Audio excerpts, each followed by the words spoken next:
प्रधानमंत्री नरेंद्र मोदी ने राजधानी दिल्ली के भारत मंडपम में ग्रामीण भारत महोत्सव 2025 में शिरकत की।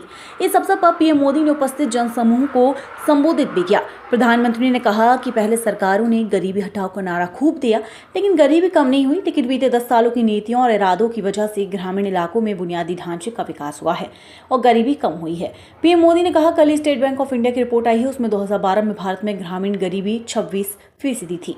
2024 में भारत में रूरल गरीबी घटकर 5% से कम हो गई है।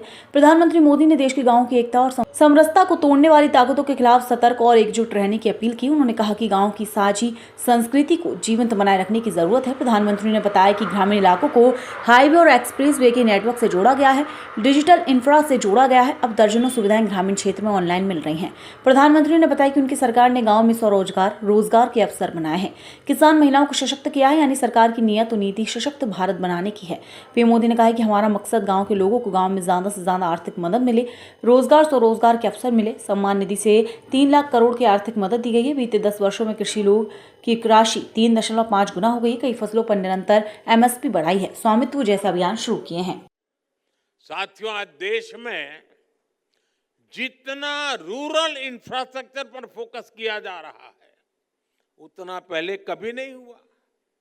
आज देश के ज्यादातर गांव हाईवेज, एक्सप्रेसवे और रेलवेज के नेटवर्क से जुड़ रहे हैं। प्रधानमंत्री ग्राम सड़क योजना के तहत 10 साल में ग्रामीण इलाकों में करीब 4 लाख किलोमीटर लंबी सड़कें बनाई गई है। डिजिटल इंफ्रास्ट्रक्चर के मामले में भी हमारे गांव 21वीं सदी के आधुनिक गांव बन रहे हैं। हमारे गांव के लोगों ने उन लोगों को झुठला दिया है जो सोचते थे कि गांव के लोग डिजिटल टेक्नोलॉजी अपना नहीं पाएंगे। मैं यहां देख रहा हूं, सब लोग मोबाइल फोन से वीडियो उतार रहे हैं, सब गांव के लोग हैं।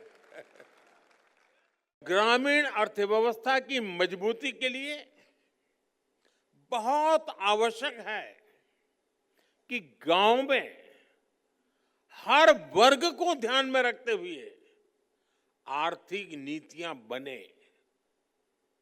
मुझे खुशी है कि पिछले 10 साल में हमारी सरकार ने गांव के हर वर्ग के लिए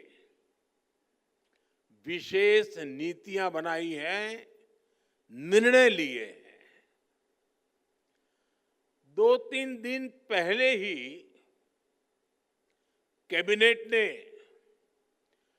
पीएम फसल बीमा योजना को 1 वर्ष अधिक तक जारी रखने की मंजूरी दे दी।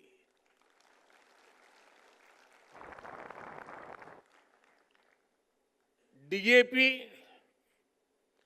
दुनिया में उसका दाम बढ़ता ही चला जा रहा है, आसमान को छू रहा है। अगर वो दुनिया में जो दाम चल रहे हैं, अगर उस हिसाब से हमारे देश के किसान को खरीदना पड़ता तो वो बोझ में ऐसा दब जाता, किसान कभी खड़ा ही नहीं हो सकता। लेकिन हमने निर्णय किया कि दुनिया में जो भी परिस्थिति हो, कितना ही बोझ न क्यों बढ़े, लेकिन हम किसान के सर पर बोझ नहीं आने देंगे। और डीएपी में अगर सब्सिडी बढ़ानी पड़ी तो बढ़ा कर करके भी उसके दाम को स्थिर रखा है। हमारी सरकार की नीयत, नीति और निर्णय ग्रामीण भारत को नई ऊर्जा से भर रहे हैं।